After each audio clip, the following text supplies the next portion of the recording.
소속의 시도지사 12명이 협의회를 발족했습니다. 지역 민심을 가장 잘 아는 현장 정치인으로서 책무를 다하겠다. 이분들이 밝힌 협의회 발족의 취지입니다. 당정에 적극 의견을 개진하겠다. 최고위원회도 참여하겠다. 이렇게 포부를 밝힌 것. 이런 것들이 화제를 낳고 있는데요. 그래서 구체적인 구상을 좀 들어보고 싶어서 오늘 시도지사 협의회 초대 회장을 맡은 유정복 인천시장 초대를 했습니다. 유정복 시장님 어서 오십시오. 네, 안녕하세요. 그러니까 대한민국 시도지사 협의회는 따로 있고. 그렇습니다. 그렇죠. 17명의 시도지사들의 모임체고 예. 이것은 국민의힘 소속 12명의 광역단체장입니다. 그렇죠. 유정복 회장님을 포함해서 12명인데 제가 호칭 생략하고 성함들만 빠르게 좀 불러볼게요. 네. 오세훈, 박형준, 홍준표, 이장우, 김두겸, 최민호, 김진태, 김영환, 김태흠, 이철우, 박완수 이상 12명. 그렇습니다. 누가 처음 제안을 한 건가요? 네, 처음 제안은 제가 했습니다. 그러셨어요. 네, 사실은 어떻게 보면은 이 시도지사들이 지역의 행정 책임을 맡고 있는 분들이지만은 또 수백만 유권자로부터 표를 받은 정치인인데 예. 실질적으로 민심을 또 가장 잘 아는 현장 정치인인데 당과 나라가 어렵고 힘들 때 어떤 입장을 갖고 역할을 해야 되느냐 하는 부분에 대해서 그동안에 너무 소홀했던 거 아닌가. 이런 부분이 들고 예. 그래서 역할을 통해서 좀 나라가 잘 되도록 해야 되겠다는 데 대해서 공감대가 형성된 것이죠. 그렇군요. 근데 해당 지자체의 수장이 되신 거는 벌써 한 2년 전 그렇습니다. 일인데 왜 지금입니까? 네, 원래 대통령이나 시도지사들은 네. 대선이나 총선이나 이런 선거에 개입하지 않도록 되어 있는 정치적 중립 의무가 있습니다. 그래서 그동안에 총선 때나 이런 때도 이런 입장은 개별적으로는 얘기하더라도 전체적인 입장을 표명하기는 어려웠던 것인데 사실 지금 상황이 아시다시피 국민의힘이 매우 어렵지 않습니까? 여소야대 상황, 특히 야당이 그야말로 입법권을 갖고 국회를 거의 독주하다시피 하면서 탄핵이나 특검이나 또 지금 최근에 25만 원 지원금과 같은 입법의 기본적인 어떤 기능과 역할을 벗어난 얘기까지 하는 이런 상황 속에서 국민의 힘이 국민을 생각하고 또 당의 발전과 나라 발전을 위해서 역할을 해야 될 아주 그런 시점에 와 있다. 이런 인식을 갖고 있는 것이죠. 그래서 시도지사인 우리도 뒷전에 있을 것이 아니라 좀 목소리를 내고 적극적으로 나서자 이런 말씀이세요. 그래서 대통령과의 간담회도 좀 자주 갖겠다 이러셨고 당 최고위원 회의에도 참석하겠다. 참석해서 지역 현장의 목소리를 좀 전하겠다 이런 뜻일까요? 네. 그러나 이런 부분들은 결국 당이나 정과 협의를 통해서 하는 부분이지 우리가 일방적으로 참여한다고 해서 참여되는 건 아니죠. 그렇죠. 그래서 곧 당과 협의를 통해서 어떤 형태로 시도지사들의 입장이 가감없이 전달되고 또 전달뿐만이 아니라 우리가 필요로 하는 어떤 정치 현안, 정책 사항 이런 부분에 대해서 좀 더 나은 방안을 제시하는 이런 역할도 좀 필요하다 이렇게 보고 있습니다. 그래서 12분의 뜻은 다 모아지신 거고. 그렇습니다. 네. 모두가 다 공감을 했습니다. 근데 최고위원 회의 들어가도 시도지사들한테 발언권 안 준다 이런 얘기도 있던데 진짜 그래요? 아직은 우리가 참여에 대해서 구체적인 계획이 돼 있지도 않은데 발언권을 주냐 안 주냐의 문제가 아니죠. 그리고 이제 예를 들면 국무회의 같은 경우도 서울시장은 옵저버거든요. 멤버가 아니죠. 맞아요. 그러나 필요한 경우에 그 국무회의에서 돌아가는 사항을 청취하고 그다음에 필요한 때는 발언도 하고 이런 것이 이제 일반적이듯이 시도지사 협의회에서 여기 참여해서 한다고 그래서 매번 발언하고 그런 게 아니라 당이 잘 되도록 하는데 힘을 모아나가는 데서 무슨 이의가 있겠습니까? 옵저버로 참여를 해도 할 얘기가 있을 때 손들고 한다 그러면 절대 안 돼. 이렇게 할 수 없듯이 국무회의에서 그렇게 안 하잖아요. 그렇듯이 옵저버로 참여한 시도지사들이 중요한 이야기라서 한마디 하겠습니다. 근데 그걸 막을 사람이 있겠는 거죠. 그렇죠. 그런 말씀이세요. 근데 그런 부분은 어떻게 할 것이냐는 아직 구체적인 방식 이런 거는 이제 추당하고 협의해서 해야 될 일입니다. 그러면 일단 12분의 의견은 모아지셨을 텐데 참석을 어떤 식으로 하는 걸 고민하세요? 방식. 예를 들어 12명이 뭐 돌아가면서 간다든지 아니면 원하는 분만 참석한다든지 뭐 이런 조금 구체적인 것도 그거는 지금 생각하셨어요? 당 최고위원회가 있기 때문에 거기 시도지사들이 대거 참여해서 한다는 거는 오히려 혼란을 초래하거나 예. 집중도를 떨어뜨릴 수가 있겠죠. 예, 예. 보편적으로 참석한다면은 회장이 참여하는 부분이 있겠고, 아. 다만 이런 논의는 있었습니다. 음. 필요할 때는 최고위원과 시도지사 연석회를 한번 할 필요도 있다. 이런 의견들이 있었습니다. 근데 이런 문제는 당하고 협의를 해서 예. 이제 결정할 문제죠. 예, 일단은 12명 다는 아니고 그렇습니다. 회장님이 이제 옵저버로 늘 참석을 하시고 또 필요한 분들 한 분씩 뭐 원하시는 그건 분들 이제 오는 사안에 방식 따라 정도 달라질 수 사안에 따라. 있겠죠. 예. 알겠습니다. 근데 이게 이제 관례에 없던 일이라 정말 최고위에서 허락을 할까 싶은데 의사타진은 아직 전혀 안 해보신 거예요? 당 대표하고 예. 이런 부분에 대해서 논의를 하기로 했습니다. 만나서 논의하기로 예. 약속을 잡으셨어요? 이제 일정을 잡아야죠. 이제 잡을 예, 생각. 예. 그쪽에서는 오케이 했습니까? 만나는 것 자체에 대해서? 네네. 그런 상황. 수용해야 한다고 뭐 보시겠죠? 당연한 질문인가요? 지금 당과 나라 발전을 위해서 시도지사들의 역량, 지혜를 모아 나간다는데 뭐 당에서 이거에 대해서 반대한다는 거는 이제 안 맞죠. 그리고 또 하나 있어요. 네. 당원에 그렇게 할 수 있도록 근거 규정이 다 있습니다. 당원 당규 있어요? 당원의 8조 2항에 보면은 예. 시도지사가 예. 최고위원회 참석해서 의견 개진할 수 있도록 돼 있습니다. 근데 안 한 것이죠. 근데 제가 알기로는 이제 어떤 그 해당 시도에 문제가 있을 때, 사안이 있을 때 참석해서 보고를 할 수 있고 뭐 이런 거지, 이게 늘상 옵저버로 가는 거하고 좀 다른 차원은 아닌가요? 그렇죠. 당원에 뭐 예. 늘상 이렇게 표현되어 있는 건 아니고 예. 당연히 시도지사들이 당의 어떤 건설적인 발전을 위해서 의견 개진하는 거는 지극히 정치적으로 자연스러운 부분이고 지금 말씀드린 이 모든 부분은 당과 협의해서 앞으로 해나갈 부분이다. 이런 얘기입니다. 다시 말씀드리면 늘상이란 말도 없지만 네. 뭐 1년에 한 번 이런 말도 없으니 그렇습니다. 어떻게 논의하게 할 것이냐 때 따라 하는 건 논의해야죠. 네. 논의에 따라 다르다. 그렇습니다. 네. 근데 못할 게 없지 않느냐, 그 말씀이신 거네요.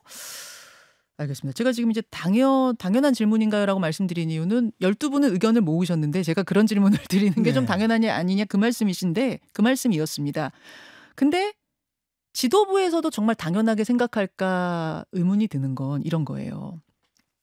홍준표 시장이나 이철우 지사나 김태흠 지사나 이런 분들은 한동훈 대표에 대해서 상당히 비판적인 발언을 많이 해오셨던 분이지 않습니까? 그렇기 때문에 이분들이 최고위원회에 참석을 하면 좀 껄끄러운 상황이 벌어지진 않겠는가. 이게 좀 갈등 상황이 벌어지진 않겠는가. 그래서 최고위에서 좀 불편해서라도 허락을 안 해주지 않겠는가. 어떻게 생각하세요? 그러니까 지금 말씀드린 대로 예. 최고위원들이 시도지사들이 다 참여하는 게 아니고 당연히 어떤 대표가 시도지사들의 의견을 다 취합하고 또 입장을 정리해서 하는 것이지 개별 시도지사들이 참여하는 거는 극히 그런 필요성이 있을 때 해야 되겠죠. 즉 이것은 개인적으로 참여하는 게 아니라 시도지사의 이름으로 참여하는 거 아니겠습니까? 예. 그렇기 때문에 그런 우려는 하실 건 아니라고 보고. 기운가요? 네, 그거는 개인적으로 지금도 의견을 낼 수 있지 않습니까? 개인 정치인으로. 그리고 이제 아까 제가 말씀드린 대로 만약에 그럴 필요가 있을 때는 시도지사 연석회의를 하는 경우도 있지만 이건 당하고 다 협의를 해야 될 문제지 평상시에 시도지사들이 개별적으로 참여 이런 회의체가 될 수는 없죠. 알겠습니다. 제가 그냥 단도직입적으로 여쭐게요. 일각에서 뭐라 그러냐면 아마 유정보 시장님도 다 들으셨겠지만 저 시도지사 협에서 한동훈 대표 견제하려고 지금 이러는 거 아니냐는 얘기가 막 보도가 되고 나오고 막 그래요. 특히 친한계에서도 그런 얘기가 나오고. 전혀 상황을 잘 이해 못하고 있는 것 같아요. 왜냐하면은 12명의 시도지사들도 입장이 다 다르지 않습니까? 그런데 어느 누가 이걸 갖다가 견제하기 위해서 지지하기 위해서 이런 정치적 편향성을 갖고 할 수 있겠습니까? 그 자체가 성립이 될 수가 없어요. 그리고 저도 진짜 순수한 마음으로 당이 잘 되고 나라가 잘 되는 데에서 공감대를 형성할 수 있는 것이 어떤 특정인을 지지하거나 반대하거나 그런 건 있을 수가 없죠. 그건 오해죠. 정리하자면 당대표가 만약 참석하시지 않는 게 좋겠습니다. 옵저버 안 하시는 게 좋겠습니다라고 이야기를 하면 그러면 참석하지 않으실 겁니까? 혹은 취지를 잘 설명하고 설득해서라도 반드시 참석하는 게 좋다 이렇게 생각하십니까? 아니 당대표가 참석하는 거에 대해서 인정하지 않는다면은 거기에 굳이 참석해야 될 사항은 아니에요. 그러나 시도지사 협의회가 구성되어 있기 때문에 예. 우리는 입장을 어떤 형태든지 표명을 할 수도 있고 또 정부하고 협의할 수도 있기 때문에 제가 보건대는 당에서 그렇게 이걸 시도지사 협의회 참여에 대해서 거부할 것으로 생각하지는 않고 당 대표도 제가 아는 범위 내에서는 예. 굉장히 당 발전을 위해서 좋은 예. 하나의 안이다 이렇게 생각을 하고 있는 것으로 알고 있습니다. 아 그렇습니까? 반대할 가능성이 없다고 보시는 거군요. 그건 뭐 알 수는 없지만은 반대할 명분이 없지 않습니까? 명분이 없지 않느냐. 아니 지도지사들이 당의 발전을 위하고 정치 발전을 위해서 네. 함께 힘을 모아 나가자는데 네. 무슨 명분으로 반대합니까? 알겠습니다. 예. 알겠습니다. 그 부분은 뭐 확실한 소신을 갖고 계시네요. 반대할 명분이 없지 않느냐. 알겠습니다. 유정복 인천시장 국민의힘 시도지사협의회 회장 지금 만나고 있습니다. 그나저나 한동훈 대표 선출 이후에 당정 관계가 어떻게 될 건가 줄곧 관심사였는데 한 대표하고 윤석열 대통령하고 90분 만난 후에 여러 가지 해석들이 나오잖아요. 유정복 시장님은 어떻게 보세요?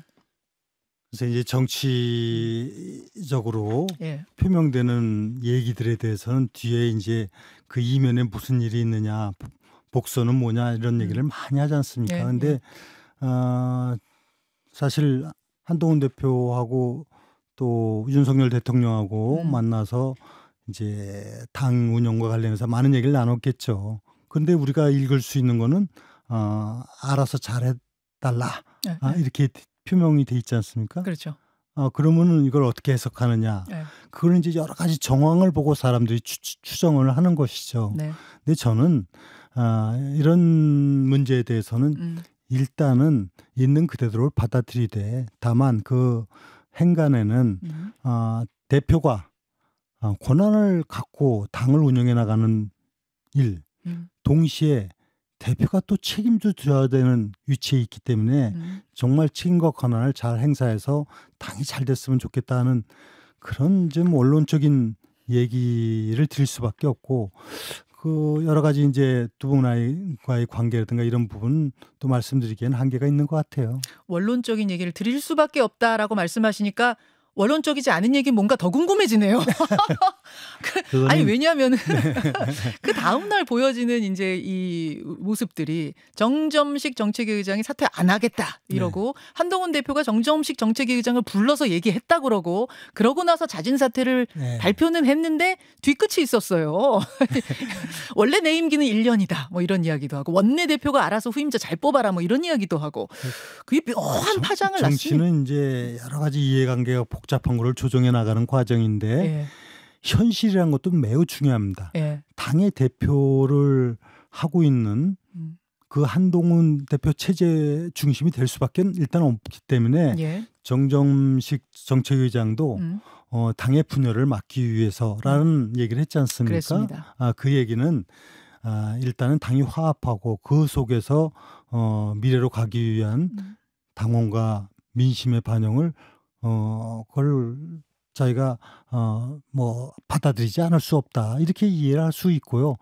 그러나 앞으로 문제죠. 앞으로 이제 어떻게 그 대안을 제시하고 잘 화합하면서 가느냐. 그건 결국은 한동훈 대표의 리더십과 관련되고 또 당 지도부들이 정말 사심 없이 당을 잘 만들어가기 위한 의지들이 얼만큼 있느냐 이거 관련돼 있겠죠. 그 제3자 추천 특검안 최상병 특검안에 한동훈 표 특검안이 있지 않습니까? 이게 사실은 큰 갈등의 어떤 씨앗 같은 거예요. 국민의힘 안에는. 유정복 시장님은 어떻게 보고 계세요? 한동훈 대표께서 대표가 되기 전에 전당대회 후보로서 얘기한 부분하고 지금 당대표가 됐을 때하고는 일단 위치에서 조금 차이가 있을 수 있어요. 왜냐하면은 이 특검은 결국은 국회의 의결을 통해서 이루어지게 되는데 그러면 원내 그 대표를 비롯한 국회의원들의 의견이 굉장히 중요하지 않습니까? 근데 지금까지 특검은 국민의힘에서 이거에 대해서는 반대해 오는 입장이기 때문에 네. 대표가 이것을 자기 생각을 갖고 무리하게 하기에는 한계가 있는 겁니다. 다만 지금 민주당에서 법안 발의한 거에 대해서 반대한 부분이고 한동훈 대표는 제3자 특검 법안에 대한 새로운 대안을 제시했기 때문에 네. 이 부분을 국민의힘 국회의원들한테 얼만큼 논리적으로 설득할 수 있겠느냐 하는 문제가 하나 있고 예. 두 번째는 민주당에서 이 안을 현재까지는 받지 않는다고 하는 상황이 있는 거 아닙니까? 예. 그럼 받을 수 있는 안으로 만들어갈 수 있느냐 이런 문제들이 있겠죠. 이건 한동훈 대표의 리더십과 또 우리 국회의원들의 어떤 이 부분을 시각하고 관련돼 있을 겁니다. 계속 말씀하시는 건 한동훈의 리더십. 네. 리더십이 지금 시험대에 오른 것이다. 그게 중요한 문제죠. 당 안으로도 밖으로도 네. 뭐 그 말씀을 계속 강조하고 계시는 것 같아요. 시간이 얼마 안 남았고 오늘은 뭐 시도지사 협의회 회장으로 나오시긴 했습니다만 인천시장이시기 때문에 네.